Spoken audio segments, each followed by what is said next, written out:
अभी हाल में यानी 16 जनवरी को भारतीय अंतरिक्ष अनुसंधान संगठन इसरो ने 2 सैटेलाइट को अंतरिक्ष में परस्पर जोड़कर एक सैटेलाइट बनाने का कारनामा कर दिखाया है। इसरो ने पहले पृथ्वी की कक्षा में 2 उपग्रहों को सफलतापूर्वक स्थापित किया, फिर दोनों को आपस में जोड़ दिया।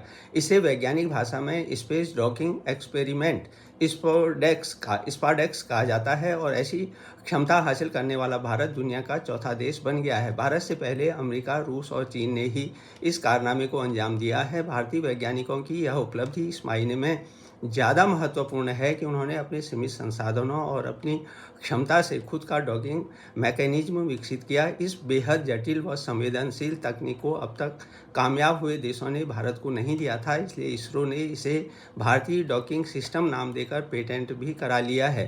भारतीय वैज्ञानिकों ने न केवल सैटेलाइट को जोड़कर एक बनाया, बल्कि उन्हें वापस अलग भी किया।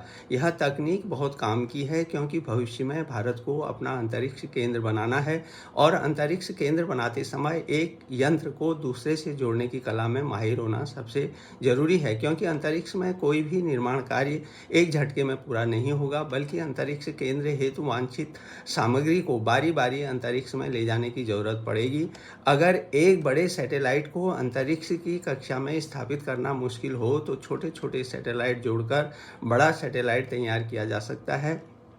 यही नहीं, इस तकनीक में जब भारत माहिर हो जाएगा, तब अंतरिक्ष में किसी भी पुराने पड़े सैटेलाइट को फिर से रिचार्ज या दुरुस्त किया जा सकेगा। तब भारत की अंतरिक्ष में सफाई अभियान में भी महत्वपूर्ण भूमिका होगी, जिसके बारे में अभी तक अमेरिका, रूस तथा चीन ज़्यादा नहीं सोचते। इस प्रकार इस मिशन की कामयाबी से चंद्रयान 4, गगनयान और भारतीय अंतरिक्ष स्टेशन जैसे मिशनों की राह आसान हुई है। चंद्रयान 4 मिशन में चंद्रमा की मिट्टी के सैंपल पृथ्वी पर लाए जाएंगे, वहीं गगनयान मिशन में इंसान को अंतरिक्ष में भेजा जाएगा। इसरो के लिए इस मिशन का सफल होना बहुत ज़रूरी था, क्योंकि इसका उपयोग उपग्रहों की सर्विसिंग, अंतरिक्ष स्टेशन संचालन और ग्रहों के बीच आपस में चल रहे मिशनों में खूब होता है।